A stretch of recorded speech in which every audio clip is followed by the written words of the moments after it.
Now, speaking of happy, we've got Pramod Sharma here. Pramod, hello. He's happy now. He's happy. He's happy because, well, we had a debate a couple of weeks ago, a few weeks ago, right? Pramod, that's where I met you. We were on opposite sides of the debate. You were for social networking, and of course I'm against it, because what good can come out of social networking? That's right. So we had different opinions there. Yeah.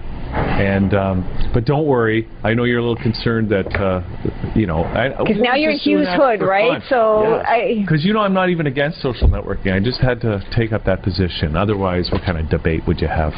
You know, I talked to some people afterwards, and they liked the fact that there were different opinions rather than everyone saying this is a wonderful thing. Yeah. So you did a great job that way. Well, thank you. Well, today here on the show, it's everything's wonderful, and really what we're going to try to do is find out about what you do when you're not advocating for social networking.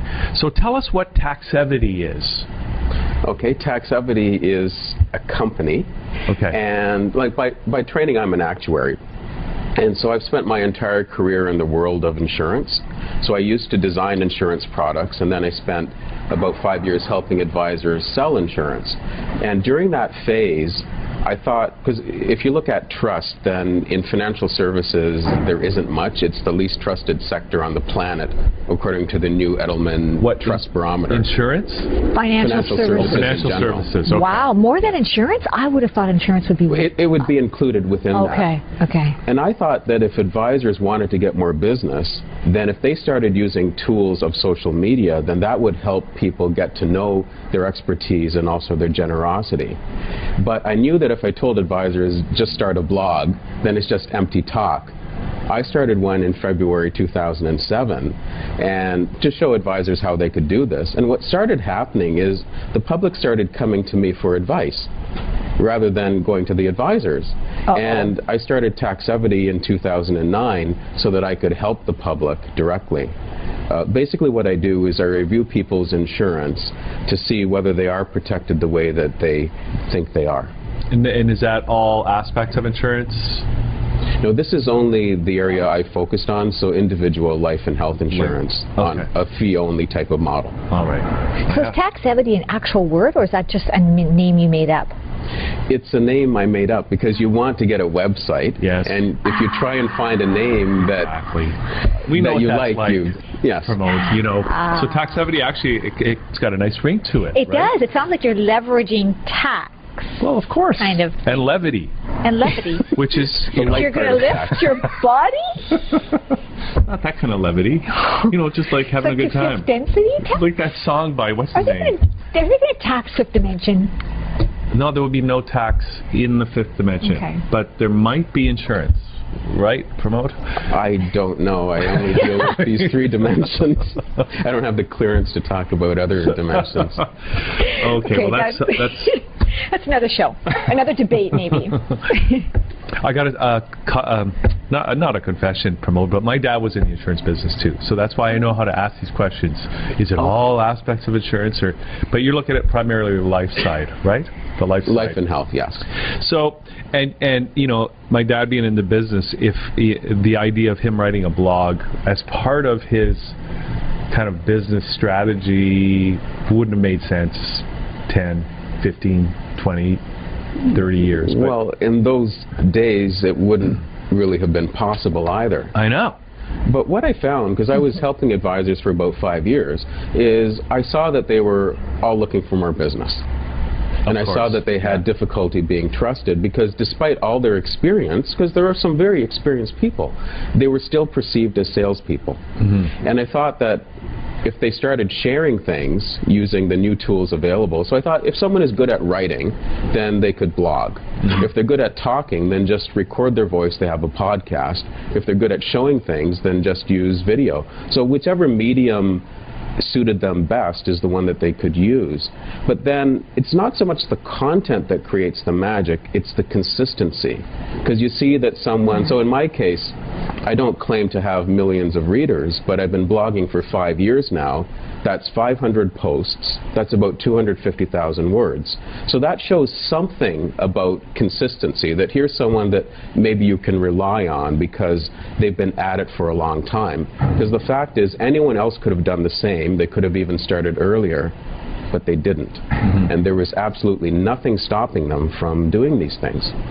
It's kind of like the lesson learned. I mean, that sounds like it's enough words to, you could almost package that in a book, publish a book. And it's kind of like the lesson is that you can do the same thing with your financial planning or with your life insurance, right? You put a little bit away here and there. Next thing you know, you've got the financial equivalent of a novel that can help you out. Wow, I don't know how you jump from one thing to another, but I'm sure there's an amazing analogy there. But yes, with savings, compound interest is key, and so when you put small things away, then they do accumulate over time.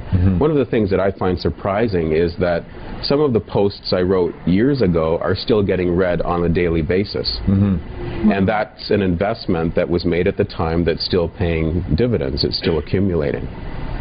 Okay, so the company Taxevity, is it taxevity.com? Yes, it is. The website? And also taxevity.ca, because you might as well register Might both. as well, yeah. So that's your company, is it? Yes, it is. And so who is the primary audience, not only for your blog, but for your company? Who are you trying to reach out to? Well, I'm looking for people who want a second opinion. So there are some people, if you look at the investment world, there's been a trend towards fee-only advice, so that you're not getting the advice for free, you're paying for that separately. So I'm dealing with people who feel that they don't fully trust their advisor, because if they did, there wouldn't be any point in paying me to look at their insurance. So there's some doubt. They just want to be sure. And so those are the people who then would use the kinds of services I provide. So are you a fee-only provider? Okay, which is a really interesting concept. As you mentioned, there is a trend toward it, because when you think about it, if it's not fee-only, there is a little bit of a conflict of interest there, right? Yes. And you'll see that there's more of the fee-only on the investment side, but on the insurance side, it's virtually non-existent. Now, there is another aspect, so that I don't mislead anyone watching. So the fee-only is the key part, but then what I found is that clients would say that I really don't want to go back to my current advisor who created these problems to solve them. Can I get the insurance from you? And so I started providing that service also. But clients can certainly take the prescription to their current advisor or anyone else that they would like to deal with. That's kind of a good analogy, that they're taking a prescription and then they can take that to any insurance Well, it was provider. interesting because when you said it's like they're getting a second opinion, I was thinking it's just like going to a doctor. Because you want, for something that's really serious, you want a second opinion. And financial planning and insurance is a very serious thing. So it's kind of the same thing. Yeah, the thing with insurance that makes it really complicated is that it combines 4 different worlds. There's the investment world, which by itself is complicated. There's the accounting world, because you have to figure out how to structure these policies. There's the risk world, because there's mortality, etc. And then the last world is the legal world, because at the end you're buying a complicated legal document. And when you combine all these things together, people may think a product will do something, but maybe it won't quite. And they won't really know unless they have someone take a look at it for them. So your next blog should be Investment for Dummies, or something like let's not make this so complicated, because it is so complicated. You have to be like a rocket scientist to understand all this stuff. It's worse than a medical doctor, actually. Well, you need a professional. Yeah, the world is getting more complicated, and so we were talking about people have, earlier speakers were talking about different careers. I was trying to figure out whether I've had the 5, and no, I've only ever had the one where I decided that insurance was the life I wanted to be in, so I spent time becoming an actuary, then designing the products, and then helping the advisors, now helping the public. And that only leaves room for one more spot, and the previous guest made me think that maybe that should be a coffee machine operator. Right, because it seems that there's demand for that. There's definitely. Wow.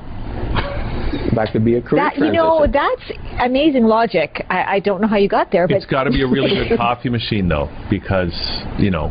Something nobody else can use. Yeah. Right? Possibly.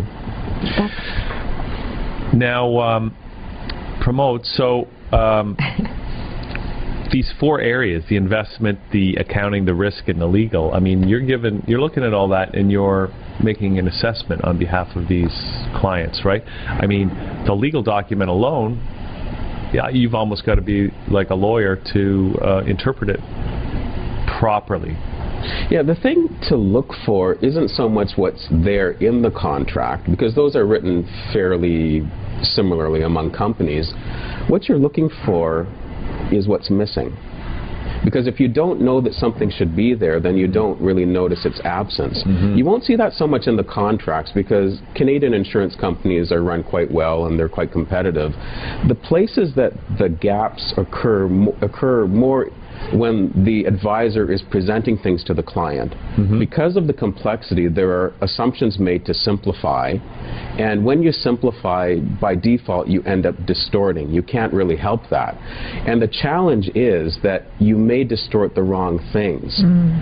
So there's an analogy, I forget who said this, but if you look at a sculpture, like it starts off with a block of marble, and then you chisel away, and the beauty emerges as you take things away.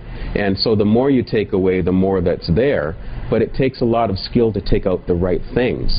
And maybe you think something will work a particular way, but there is some assumption that you didn't really understand that will lead to a different result. So those are the sorts of things that are helpful to look at. But it's hard for someone to know, because if they're not familiar with insurance, how would they know that maybe this should be there or that should be there? Because it's not there. Right.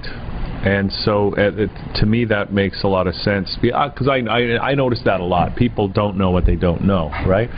So you don't know to ask what you don't know. You can't ask the right questions, because you don't even know what you don't know. But here, in this instance here, somebody who doesn't know a lot about insurance, and who does, unless you're in the business, and even if you are in the business, right, there are different levels of expertise, because there are people that are new in the business, and then there are people that have been around for a million years. And then, and if it's not on a fee-only basis, there's a little bit of a conflict of interest there potentially as well. So it makes sense to maybe. So how does it work with somebody who wants to have you take a look at their insurance situation? Okay, what happens is the client would contact me, and then I'd explain the kinds of information that we need. Basically, the process is pretty simple. So this isn't financial planning where you're looking at someone's entire life. It's more that someone has a particular problem. They want to deal with that. It could be an immediate problem, it could be something longer term, but there's something that's bothering them. And so we meet to review what it is that is bothering them and look at what they currently have in place, and then I go away and I analyze to see what the gaps might be and how they can be filled. Okay. And then, now do you charge for that service, or do you charge for the first consultation? I don't, like, the first meeting is free, so that's more of a fact finding. What I'm trying to do, because in business a lot of time can be spent trying to find clients, and so through social media people can get a sense of you online without the hassle of taking their own time to meet you. So I try to be as transparent, authentic as I can online. The idea is to polarize people. So some people will say, well, oh, this guy isn't for me, or they'll say, well, hey, this is exactly what I'm looking for. So they're essentially pre-sold already. And then what happens is in the next meeting, which is 2 or 3 weeks later, I'll present the findings, and if the client is happy with the findings, that's when they'll pay. Well, I think that now, since we originally met under this in this context of talking about social media, I think that's the real advantage of social media, is that because sales is about relationship building, and maybe we shouldn't even be calling it sales anymore, because really it's just about that relationship, and it's about helping other people, right? And I agree with you 100%. With social media or with internet video, you are already in a relationship with you, and people are either resonating with what you're saying right now, or they're not, and that's okay. But you only want to work with, people are only ultimately going to work with the people they want to work with, the people that are resonating with them. And the social media allows for you to have, I mean, that, like you said, you're already pre-sold. So to some degree, because they're contacting you already with a feel for who you are, so you've already got your foot in the door. It's not a cold call, in other words, right? Right, that's the idea. So where are you on the network? Where, on Facebook? Are you LinkedIn? How do people? Where's the best place for people to find you? I'm not really on Facebook because I don't have any friends, so that wouldn't be of any use to me. Financial people don't have friends. No. You start off with friends, but then eventually you have none. I focus on LinkedIn. And so what happens is when I meet someone, I'll ask them if they're on LinkedIn, and then generally they are, and ask them if they would like to connect, and then we'll connect. Now, when they agree to connect, it's not because they wanted to have their insurance reviewed. They connected for other reasons. So I figure that once they're in my network, I am their steward, and I am there to help them and nurture them, etc. And I figure that by definition, people on LinkedIn are interested in marketing themselves and their businesses better.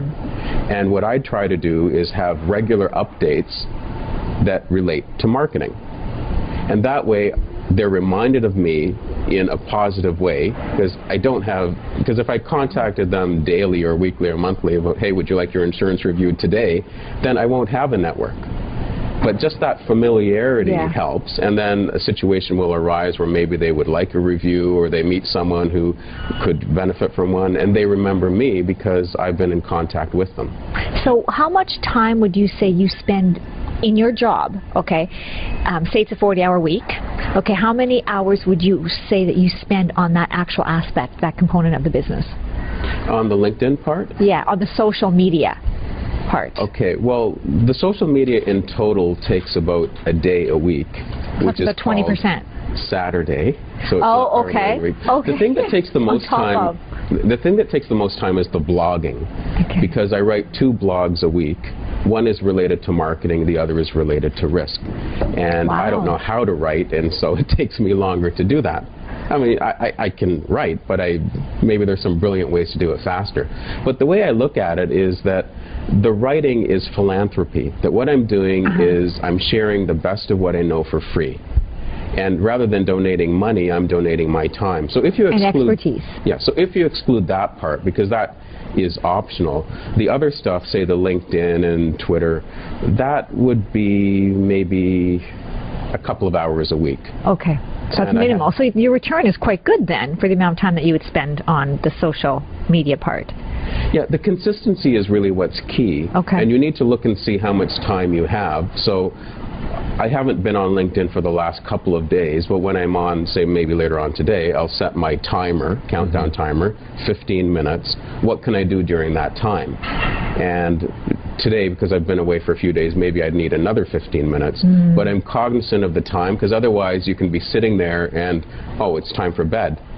Or it's time to wake up, depending on when you start. You can get lost in that world. Oh, that's true. Well, that sounds great, Promote, because it's really, like you it's about the relationship, and you're already helping people with the blog, with the marketing and the risk advice, and I think it's that emotional connection too, right? That Catherine was also talking about, the financial planner. There's that whole emotional component. I think that's what you're doing, because you're personalizing it and you're letting them get to know you. Yes. Right. So it feels more personal. So there's more of an emotional connection, and that goes to the relationship you're talking about. So I think that's. I think we really should stop looking at it as sales. It really is. Yeah, it's really just a relationship and helping people. Yeah. So now, where do people get in touch with you, Promote, or if they want to see your blog? Okay, the easiest way would be to go to the Taxevity website. So Taxevity is TAXEVITY.com, and they'll find the information there. So that's kind of your one-stop shop to find everything that you're doing, your blogs and contact info. Yes, on the right-hand side there are links to all these other elements. Okay. And so if they go to any one of my sites, they can link to any of the other sites. So they can get to your LinkedIn. And we just became friends on LinkedIn, right? Yes, I noticed that. So thank you for. I'll do what I can when I get on. Finally, am able to log in once a month or so, but.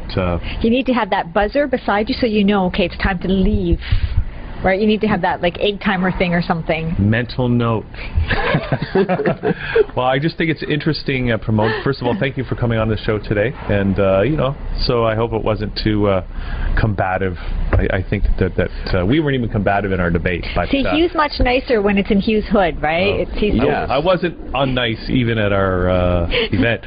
But I just think it's interesting that you were mentioning that kind of putting together the ideal insurance policy is a little bit like a sculpture. You're going to be taking away the different parts and revealing the beauty within, because our next guest is a sculptor. Wow. Nice segue. So, very cool. It's a work of art. Absolutely.